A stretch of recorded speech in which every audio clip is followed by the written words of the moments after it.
can we talk about, I think, one of your signings that probably, I think, stole the spotlight for... Who could it be? Yeah. Let's talk about ChipSa for the second. Obviously...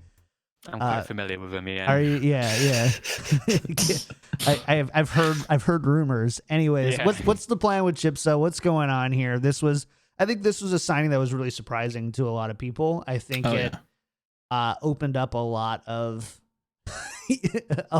It created a platform for a lot of people involved in Overwatch League to state their opinions very strongly about it. But tell us about the plan for ChipSa and how he fits in this 2020 roster.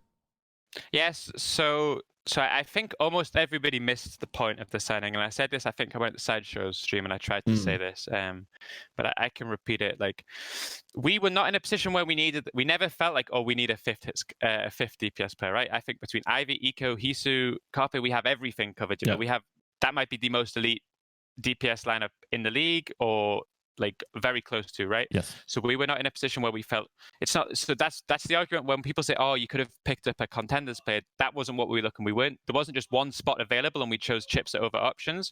We had to find someone that made sense for us on a multitude of levels. So the first, like from a purely competitive aspect, if you are to sign a fifth DPS, you need him to be a specialist, right? You need him to be good at that one hero, right? And I think that Doomfist is maybe the perfect hero, where I would argue that like ChipSa understands that hero, like just the raw mechanics of the hero better than any Overwatch League player. I'm not saying that he's a better Doomfist, because what makes you good on stage is how you communicate the decision making. But if you were asking how does he understand like all of the little intricacies with all the kit, I guarantee he knows more than probably everyone in the league. Sure. That would be my guess. So should there be a Doomfist meta, then I think it's absolutely possible that he is able to be brought up to speed to the point where he can play games. There is also a strong possibility that should there be a Doomfist meta, but we feel like Eco or Ivy are better at like the outside of just Doomfist stuff, that ChipSa is able to teach him a lot about the hero, because like we said, and we have a player who we do not need to give scrim time to if not required, because he's still... it's not like he's getting rusty from not scrimming because he never scrims. He still provides us some sort of like of income, some advertisement, because he has the ability to stream, and he makes sense. Like if we'd brought one of these EU contenders players, there is a strong possibility that for the vast majority of the season they rot on the bench without getting playtime, because it's impossible to get 5 DPS players all to have a valuable scrim time. It's almost impossible. So we have a player who, if the meta fits, if the situation's right, he can come in, he can provide some competitive value, and when that situation's not in, he also provides some sort of like income value for the team, some like publicity for the team. Like, I think that when I was told, when Tucker rang me originally, I was against it, but when he explained it like that, I think it makes sense. I don't think it's clearly not nepotism. It's not any of this. It's just, I just think that a streamer who has the ability to sometimes have value. I mean, if the meta's never Doomfist, then who knows? Like maybe ChipSa never plays, but that's something that he's aware of. That's something we're aware of. There's no mandatory playtime. There's nothing like this, you know. He's just someone who serves a role, and if the meta requires that role, then I think we have someone who's very, very well equipped to help us out in a multitude of ways. And this is I just want to address the elephant in the room for people who haven't heard the parts on online and stuff. You and ChipSa are brothers. We are, yeah. Okay, cool. That's just like the nepotism comment. That was the comment it was about. And you were from the, you stated publicly multiple times that A, it wasn't the case, and B, there were actually points where you were against it. So originally I was, because the last thing I wanted to do was create the situation which happened on Twitter, where my integrity gets called into question because I get my brother in, because this job is still the most important thing in my life, and that was important, and I told Tucker and everybody that from the get-go. But once he explained it, I'm not going to be someone that purposely holds my brother's career back just so good that idea is a good idea. Don't get into trouble. Exactly right. Just so happens we have insane genetics or something where we're both the Graham brothers. Yeah, exactly. Fair enough. I suppose the counterexamples, what could have instead be done, that often or actually no, I haven't seen that brought up, but theoretically the other thing that teams then do is a two-way player, I suppose. with like, and I'm not sure if that even works with affiliated teams. I will, however, also say a lot of teams don't like the two-way player anymore for their Overwatch League talent, simply because Contenders doesn't really teach the best. It depends on the team, right? Yeah, Sure. plus our academy teams in Korea, and it would just be, it's such a headache to have someone who we want to like bring in, bring back, bring in, True. bring back. It's really hard to Yes. not. Am I allowed to swear? Not Sure. to hurt the academy team. You can swear. It's fine. Okay. I'm trying to be good. Appreciate it, but you're good. Yeah, you can swear anytime you want. But has he seen a scrim block yet? No, he's because he was signed last. He has had the visa problems, well, not problems, but like it takes time, right? Of course. Time. So he's down doing his visa stuff as we speak. I think he's down in London right now.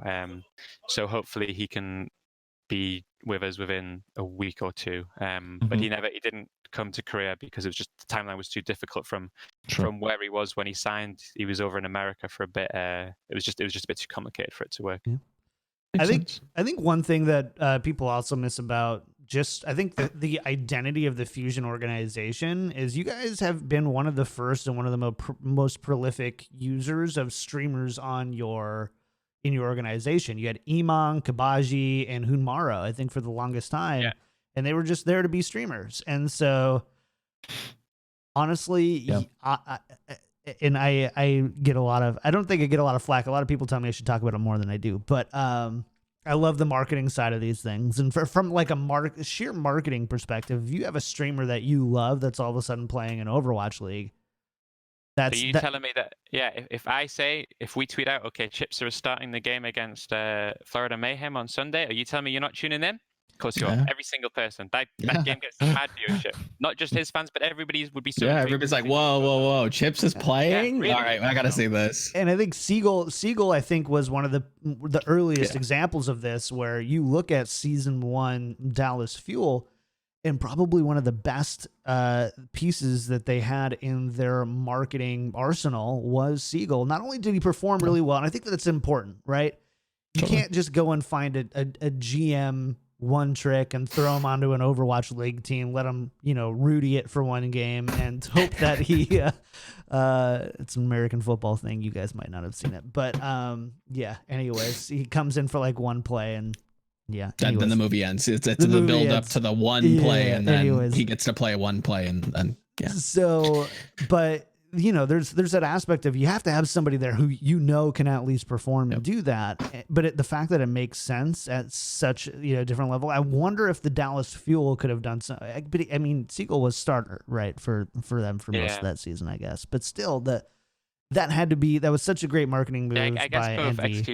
XQC was a great one. We're both players before streamers, don't maybe Chips as a streamer before player, but I think the advantages regardless. DeFran, another one. Totally. Yeah, exactly. So people like Atlanta and Dallas, I'm sure if you talk to them, will be able to tell you that the two organizations benefited massively from signings like that. Yeah, absolutely. And you have someone 100%. Who can play Doomfist. So that's it. If he was just a Tracer one trick or something, then maybe there's if it's like a Widowmaker one trick when you have Carpe, you're like, sit down, dude. It's such an in-depth hero with so many different ways to jump about the map and like to min-max every combo. Then I think that's a hero that it's good to have a specialist for. Should you want to go down that road? Yeah, makes sense. Fair enough. All right. The micro teaching aspect is actually huge for him. Arguably, like the most knowledge base. It's not really strictly about the mechanics of Doomfist. It's actually the mechanics, how they work on each individual map. Yep. And that tremendously impacts what kind of engagements you can take and whatnot. So, all the little tech options, how you interact with the map, like you're saying, that's invaluable, I think. So. Well, I'm looking forward to it. Now I low-key want a Doomfist meta at some point just to see this happen and have my... Whenever we play Dallas Fuel, that's the goal. I want to see the marketing ramifications. I see. I want to see the marketing. Last time I came on this podcast, I think I shit talked James, so I'm not. I think. This time. I think we're in the throes of that. That's the guy. I'm not doing that again.